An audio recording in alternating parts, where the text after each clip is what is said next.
Zaffa presents Sisters Under the Rising Sun, written by Heather Morris and read by Laura Carmichael.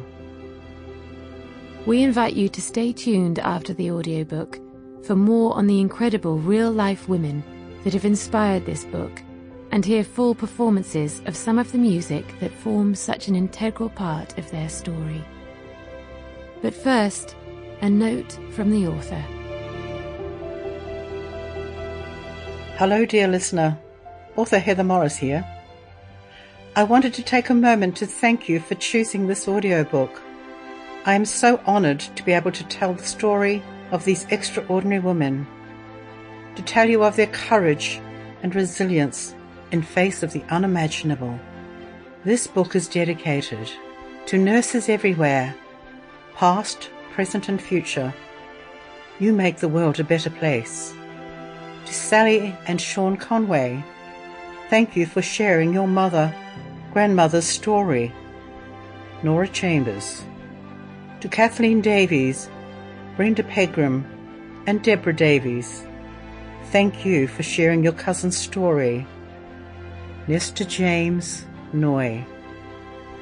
I will be back after the audiobook to tell you more about the real people that have inspired this novel.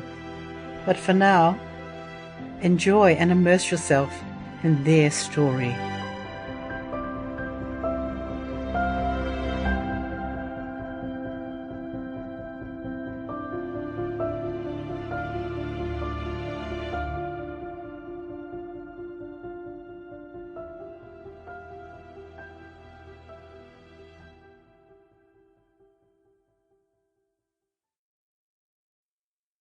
In 1942, the Japanese army entered World War II, conquering the islands of the Pacific, reaching Malaya and the then British colony of Singapore, which fell to the Japanese on the 15th of February 1942. The Vyner Brooke, a merchant ship carrying desperate evacuees away from Singapore, was bombarded from the air by the Japanese Air Force. Within a few hours, she lay broken on the seabed. Many survivors made it to a remote island in Sumatra, Indonesia. They were soon captured by the Japanese, the men and women and children separated and sent to prisoner of war camps deep in the jungle, along with hundreds of others rounded up by the invading army. The camps were places of starvation and brutality, where disease ran rampant. They would remain there, moved from camp to camp, fighting for survival for over 3.5 years. This is their story. Prologue. Singapore, February 1942. Norah Chambers sits on Sally's bed, waiting for her daughter to wake up. The conversation that follows is the most painful of her life, telling her of the decision she and her husband John have made to send Sally away with her Aunt Barbara and cousins is received just as she expected. She holds on tight to her distraught little girl, desperate to stay with her mum and dad, crying that she will not leave them, not now, not ever.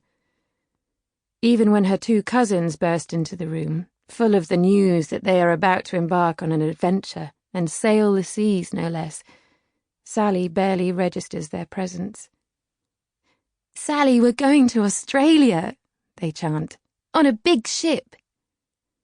Singapore is falling. What choice does Norah have?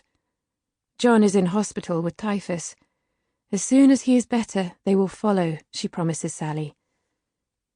On the car journey to the wharf, Sally doesn't stop crying, her face turned away from her mother to the window. Norah's attempts to comfort her are shrugged off.